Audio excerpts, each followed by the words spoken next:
তো hello guys, WhatsApp, this is Abudar Gifari. আসসালামু আলাইকুম। আশা করি আপনারা সবাই ভালো আছেন। আল্লাহর রহমতে আমিও অনেক ভালো আছি। তো আজকে অনেক দিন পর একটা ব্লগ করতেছি। তো আমি একটু আগে মাত্র ঘুম থেকে উঠেছি। ঘুম থেকে উঠেই আমার ছোট ভাইরে মক্তবে দিয়েইতেছি। ও একলা যেহেতু মক্তবে যাইতে পারে, তারপর ভাবলাম আজকে একটু হাঁটি। তো যেমন কথা তেমন কাজ, পরে মক্তবে দিয়ে আমি একটু হাঁটার জন্য রওনা দিলাম। আর সকালবেলার বাতাসটাও কিন্তু শরীর ঠান্ডা করে দেয়, আর অনেক উপকারিতা আছে।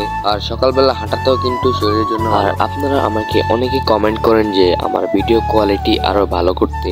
আসলে আমার কোনো ভালো ক্যামেরা বা মোবাইল নাই।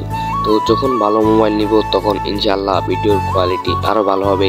আর আমি যেই ফোনটা দিয়ে ব্লগ করি ওইটা হলো আইটেল নর্মাল মোবাইল, আর কোনো মতে একটু ভিডিও করি এই মোবাইলে। আর আপনারা আমাকে সাপোর্ট করবেন যাতে আমি আরো ভালো ব্লগ বানাতে পারি। তারপর হাঁটতে হাঁটতে চলে আসি আমাদের নদীর পাড়ে। নদীর পাড়ে সকালের আবহাওয়াটা খুব সুন্দর, আর বাতাসও প্রচুর। আর এই নদীটা হইল ডাকাতিয়া নদী। এই নদীটা চাঁদপুরের দিকে ঢুকে। এই নদীতে ট্রলার চলাচল করে। তো এই কয়দিন মনে হয় এদিক দিয়ে ট্রলার যায় না, এলাকায় কষ্টর জমা। তারপর একটা কুকুর দেখি আমার পিছে পিছে আইতাছে। এলাকায় কুকুরটারে ডাক দিতেই সে আমার কাছে আসে পড়ে।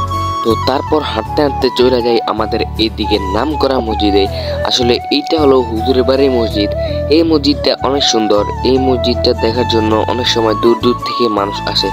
আর এই মসজিদের যখন শুক্রবার নামাজ পড়ায় তখন দূর দূর থেকেও মানুষ আসে নামাজ পড়ার জন্য। আপনাদেরকে মসজিদটা পুরোপুরি দেখাই। আর উপর আকাশের ভিউটাও কিন্তু অনেক সুন্দর। আর মসজিদের সাইডে অনেক সুন্দর সুন্দর ফুল গাছ আছে, এখান থেকে ফুল ছেঁড়া মানা। তো তারপর আমি বাউন্ডারিতে ঢুকি একটু আকাশটা ভিডিও করার জন্য। আকাশটা দেখতে এত সুন্দর বলার বাইরে। আমার ফোনটা ভালো নাই, এই জন্যে বেশি একটা সুন্দর দেখা যায় না।